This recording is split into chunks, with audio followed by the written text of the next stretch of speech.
Ce qui m'amène à appeler sans tarder Olivier Jacquet, qui est assis, voilà. Et Olivier Jacquet, qui est docteur en histoire contemporaine, il est ingénieur de recherche. Et on s'est vu ce matin, n'est-ce pas? Docteur de recherche, et j'ai perdu le fil, ingénieur de recherche à la chaire UNESCO Culture et Tradition Viticole. Et alors, nous avons un dessin que j'ai raté là, trop rapide. On va voir si on fait une petite pause dessin, si on nous le remet ou pas. Et ben voilà, le vin sans culture, dégueulasse, il est fait par l'IA. Voilà. Et donc, je trouve que la transition est bien faite pour vous. Merci. Merci beaucoup. Alors, il existe... Oui, il y a un pointeur. Comment ça marche? Impeccable. Alors, c'est ça, ouais. Ok. Je ne vais pas parler d'IA. Je vais plutôt parler d'histoire. Mais l'IA va bientôt en faire partie de toute façon. Alors... Le pointeur, vin, crise et résilience. Voilà. L'idée, c'était dans une période, ce qu'a raconté Pascaline Lepelletier, ce qu'a évoqué John Barker également, c'est qu'on est dans une période avec des défis très très importants, une période de crise pour certains, de tentatives de résoudre des problèmes qui soient climatiques, économiques. Tout ça, ça a été dit très bien. Et l'idée, c'était de montrer comment finalement, c'est pas la première fois qu'on a affaire à tout ça et que la filière est confrontée à des défis majeurs. Cette filière, elle est confrontée à des défis au moins, alors je ne vais pas revenir trop en arrière, mais au moins depuis le 19e siècle, des défis très importants. Et pourtant, elle a su, malgré tout, être résiliente, innover, construire en fait notre monde viticole d'aujourd'hui. Alors ces crises, elles sont nées par la grande affaire de la fin du 19e siècle que vous connaissez tous. Je vais essayer de faire un panel en 20 minutes de toutes ces crises et de comment finalement la filière a réussi à se relever face à tout ça. Donc c'est une gageure sur un siècle et demi. Mais tout ça, ça commence par le phylloxéra.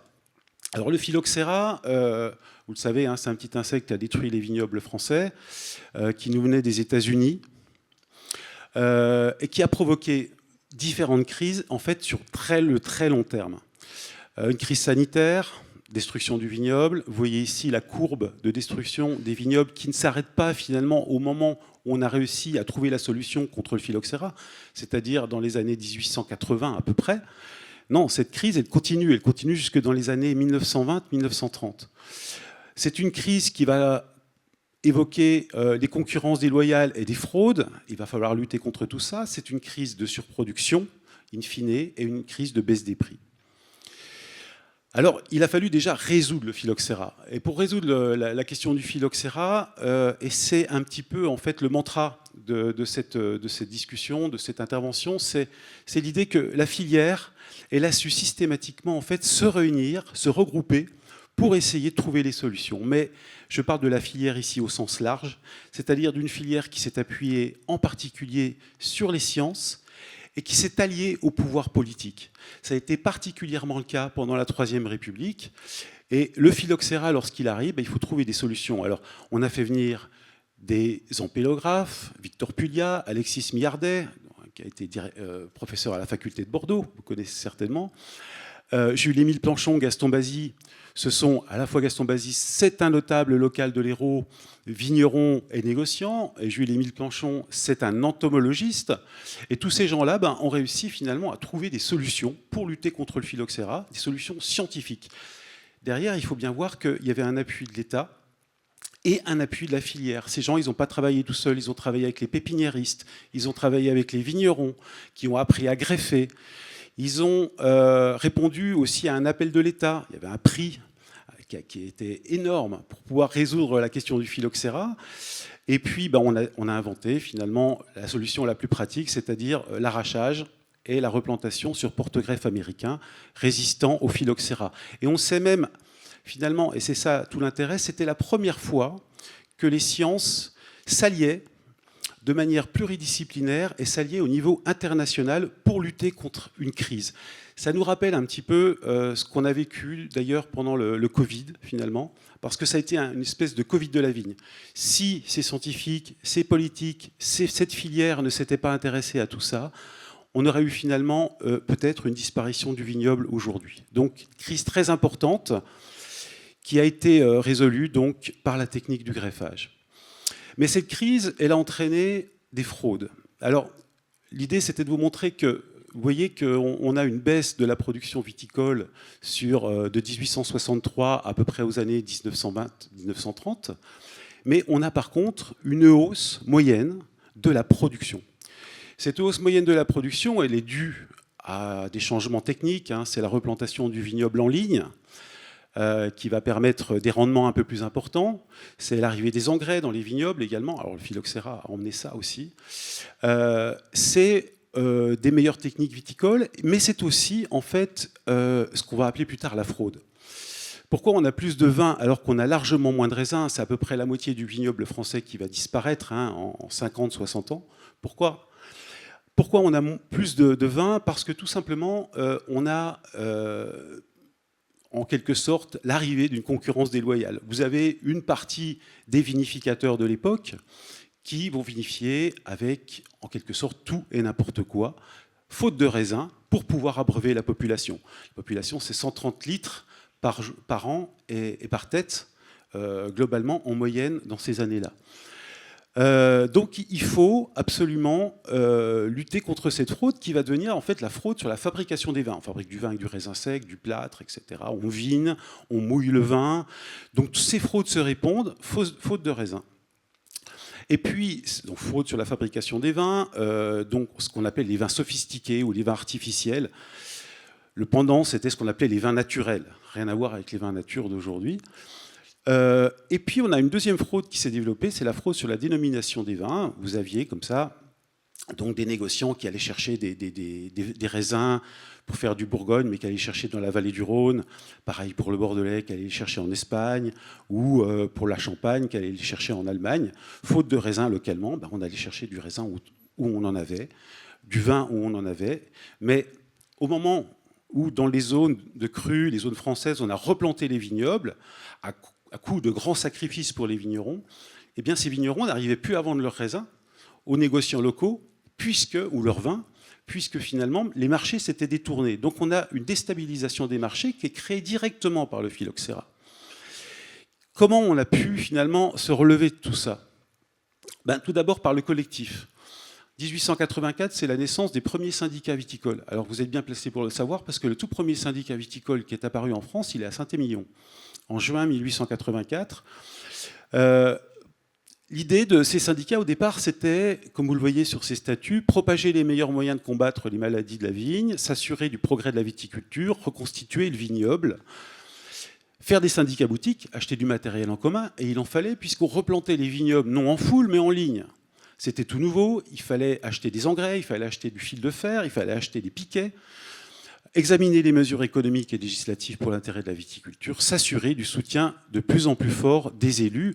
Et c'est là que vont intervenir les élus de la Troisième République qui vont soutenir dans les régions viticoles très fortement en fait, les initiatives vigneronnes et négociantes. Et on va avoir le vote, comme ça, de nombreuses lois contre les fraudes, parce que en fait, derrière, en fait, vous avez vraiment une mobilisation collective unique. Je crois qu'elle est unique à l'échelle de l'histoire vitivinicole, d'ailleurs. Cette lutte contre la fraude, elle s'est jouée aussi par le développement de nouvelles sciences et par l'appui, en particulier, de l'œnologie. L'œnologie, elle est née en particulier avec Pasteur, ou Chaptal, si on veut remonter un peu plus loin. Mais les œnologues vont être un appui pour les marchés, si vous voulez. Ils vont s'inscrire dans la filière à part entière, puisque les œnologues vont être obligés d'analyser les produits pour voir s'ils sont fraudés, assurer le caractère loyal des transactions, innover, former, expertiser, former qui, bien entendu, les vinificateurs, pour pouvoir répondre finalement à cette demande de qualité contre les vins fraudés qui était énorme. Juste un chiffre, c'est à peu près dans les années 1890, 4 millions d'hectolitres qui sont vendus de vins de raisins secs, qui viennent de Grèce, de Turquie, de Chypre, etc. Cette œnologie qui rentre pleinement dans le champ de l'économie vitivinicole, on en a encore des traces aujourd'hui, en particulier les anciennes stations agronomiques qui sont devenues les stations œnologiques. En 1880 à Bordeaux, j'ai l'exemple de Dijon en 1902, mais vous en avez dans tout le vignoble. Il y en a à Cognac, qui est une des premières. Vous en avez partout. Et là, c'est vraiment un appui très important pour les viticulteurs. L'autre grosse question de l'époque, c'est la fraude sur les dénominations. Alors, il y a une première législation qui se met en place, c'est l'idée de délimiter les vignobles de manière administrative, par département. Vous voyez que certains vignobles vont être délimités très rapidement. En 1908, la Champagne, Cognac, Armagnac, Banyuls en 1909, 1910, la Clarette de Die, et en 1911, Bordeaux. Ces délimitations administratives, elles vont malgré tout s'arrêter parce qu'elles sont finalement hors sol, en quelque sorte. Elles sont décidées par les préfets, par les départements, mais les vignerons n'ont pas leur mot. Et si, à chaque fois, en fait, derrière tout ça, c'est vraiment la filière, à chaque crise, qui va devoir prendre les choses en main. Et pour lui donner les moyens de tout ça, le gouvernement de la Troisième République va proposer une loi soutenue par les syndicats viticoles nationaux, soutenue en particulier par un tout nouveau syndicat qui est créé en 1912, qui est la Fédération des associations viticoles de France, l'ancêtre de la CNAOC, si vous voulez. Et l'idée, c'est de lutter contre ces fausses dénominations en créant une loi qui permettrait de créer des appellations d'origine par jugement. Donc c'est la loi du 6 mai 1919, et qui insiste sur l'idée qu'un vin doit avoir une origine précise. C'est tout nouveau.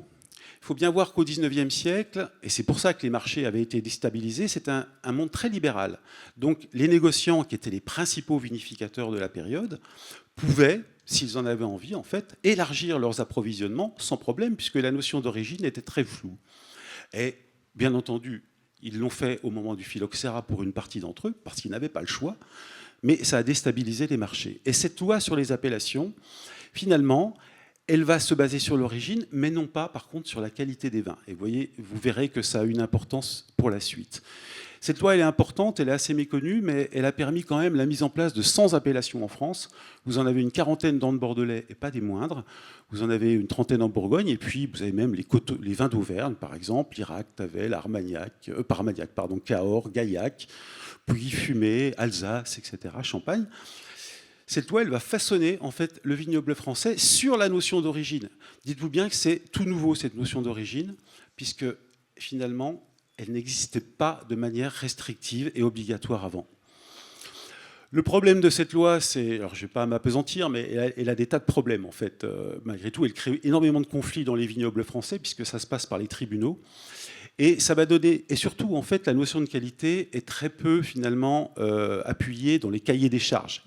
On définit l'origine des raisins, on définit l'encépagement à partir de 1927, mais c'est tout.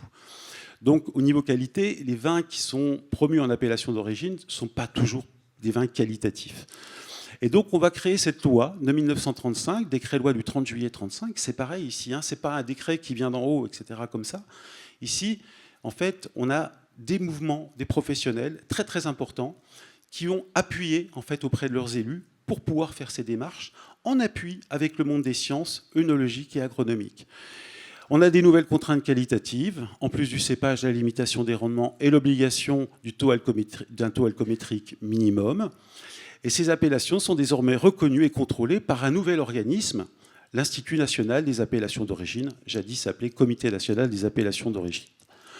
Et progressivement, toutes les anciennes appellations vont être remplacées. On a 186 AOC qui sont créées entre 1935 et 1945. Alors, malgré tout, la crise continue. Elle a été longue. Alors, j'espère que celle d'aujourd'hui ne sera pas si longue. Et en particulier dans les années 20 et 30. Années 20 et 30, c'est vraiment une crise de surproduction mondiale, vous le voyez ici. Et pour les marchés français, c'est le marasme total. Les marchés internationaux sont en train de se fermer. Ça nous rappelle un petit peu, d'ailleurs, ce qui se passe aujourd'hui. Le marché américain, c'est un marché qui se ferme avec la prohibition.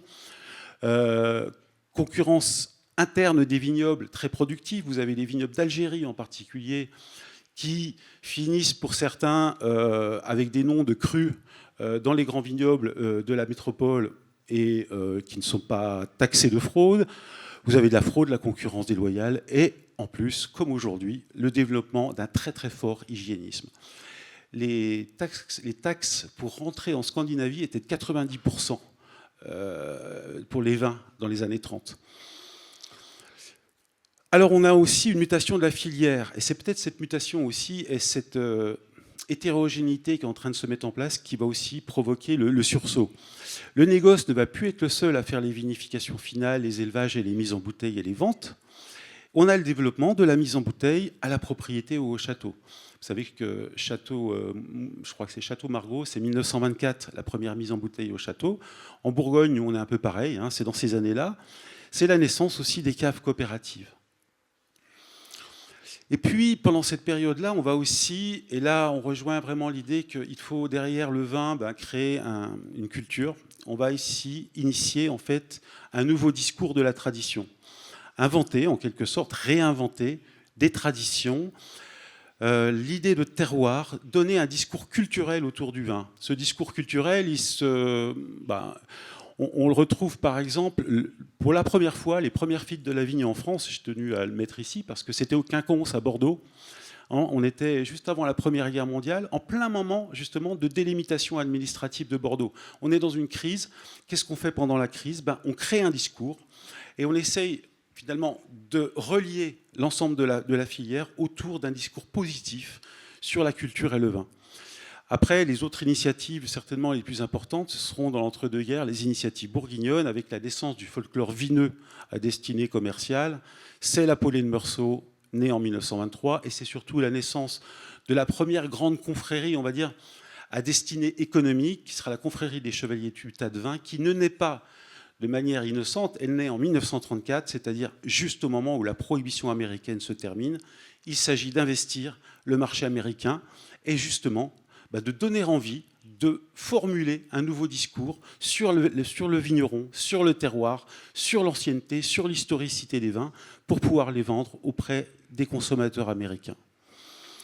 L'autre grande initiative de la période, c'est la naissance, alors John Barker en a parlé tout à l'heure, mais c'est la naissance de l'OIV.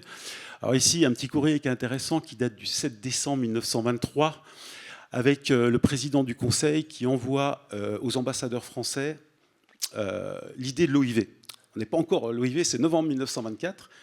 Et voilà ce que doit faire l'OIV, rechercher les moyens de coordonner leurs efforts pour le développement de leur marché extérieur, mesures propres à faire connaître et à apprécier la valeur hygiénique et alimentaire du vin, unification, réglementation, ça c'est éminemment important pour lutter contre les fraudes, et donc un office qui ferait l'application de toutes ces mesures pour promouvoir le vin. C'est à cette époque-là qu'on parle déjà de musée de la vigne et du vin, de route des vins, etc., etc. Arrive la Seconde Guerre mondiale, je vais très vite, j'espère que vous me stoppez. Si. La Deuxième Guerre mondiale, c'est une autre crise. On commençait à sortir de la crise de surproduction, on arrive dans la Deuxième Guerre mondiale, vous voyez ces nazis qui ont été bien décrits par l'historien Christophe Lucan, qui vont finalement acheter le vin en France avec un Deutschmark extrêmement fort, et ils ne vont pas piller, ils vont acheter. Mais il y a des problèmes de production, et puis à partir de 1942, on a une pénurie de vin, parce que tout est bu finalement par les Allemands. Donc on a beaucoup de fraude, beaucoup d'appellations d'origine contrôlées de mauvaise qualité. Mais la guerre, ça a été aussi, il faut le rappeler, la naissance officielle des premières hiérarchies viticoles. Alors je ne vous parle pas des hiérarchies viticoles en dehors des appellations d'origine, puisque à Bordeaux, vous avez celle de 1855, bien entendu. Mais là, ce sont les hiérarchies intrinsèques aux appellations d'origine contrôlées. Nous, en Bourgogne, c'est là qu'apparaissent les premiers crus, par exemple, qui sont créés en 1943. Et dans le monde, développement timide mais réel des vignobles de substitution. Ces vignobles-là seront concurrentiels pour la France et l'Europe plus généralement plus tard. C'est la Californie, l'Australie, l'Amérique du Sud, qui produisent déjà énormément, si vous regardez les chiffres, qui avaient été produits par l'OIV il y a quelques temps pour son anniversaire. Et donc une reconfiguration des marchés. Alors nous, en France, qu'est-ce qu'on a ? On a toujours nos appellations, mais à la sortie de la guerre, avec toutes ces fraudes qui continuaient, on a des consommateurs qui font peu confiance aux vins d'AOC, parce que ce sont des vins en particulier, pas uniquement, mais de vignerons et de coopérateurs, et ils font confiance en particulier aux négoces, beaucoup plus. Et vous avez une partie du négoce qui s'est adaptée aux appellations d'origine contrôlée, qui a soutenu le projet, mais vous avez une autre partie qui fait beaucoup de vins de marque. Il faut confiance, ces consommateurs, au savoir-faire des négociants. Il faut confiance au concept peu confiance au concept d'origine, qui est nouveau et qui ne garantit pas une notion de qualité, il faut le voir comme ça aussi. Et il y a une méfiance à l'égard du goût de terroir, puisque le goût de terroir, c'est considéré comme un goût péjoratif, c'est-à-dire terreux, paysan, donc c'est extrêmement péjoratif. Il faut attendre les années 1970 pour que le goût du terroir devienne positif. Et vous voyez en rouge ici la consommation de vins d'appellation en France. Elle reste 12% maximum en France jusqu'en 1970. Alors, qu'est-ce qui s'est passé pour juguler cette nouvelle crise? On a eu d'abord, et c'est ce que raconte très bien ici l'historien Joseph Bolling, une alliance entre les milieux médicaux anti-alcooliques, alors c'est étonnant, hein, et l'INAO. À l'époque, les milieux anti-alcooliques se sont alliés avec l'Institut national des appellations d'origine pour promouvoir les vins d'appellation contre les vins de consommation courante.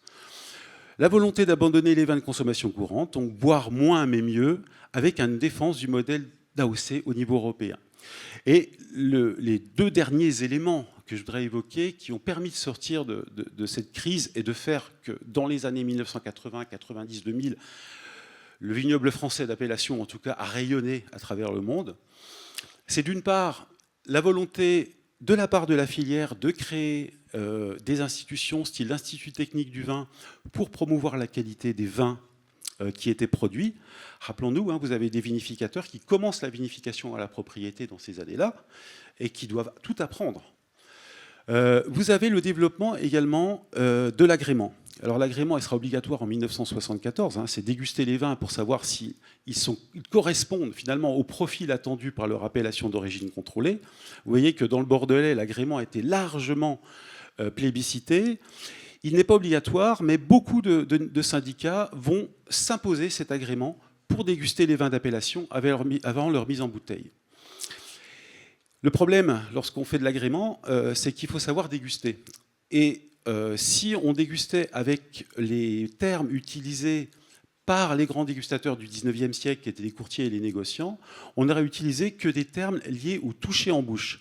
Rappelez-vous, les négociants, ils dégustent à la tasse ou au taste-vin. Taste-vin, c'est très pratique, ça permet de mirer le vin dans la cave, ça permet de tâter le vin. Mais par contre, on s'aperçoit que le vocabulaire est extrêmement pauvre en termes aromatiques. Et la grande invention, qui est éminemment culturelle pour le coup, de la filière vitivinicole, ça va être de créer un nouveau vocabulaire qui va permettre de discriminer les vins d'appellation pour inventer un terme qui, aujourd'hui, on a l'impression qu'il existe depuis tout le temps, mais c'est le terme de typicité.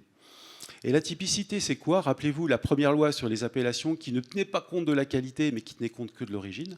La typicité, c'est véhiculer l'idée culturelle que l'origine correspond à la qualité, que le terroir est positif.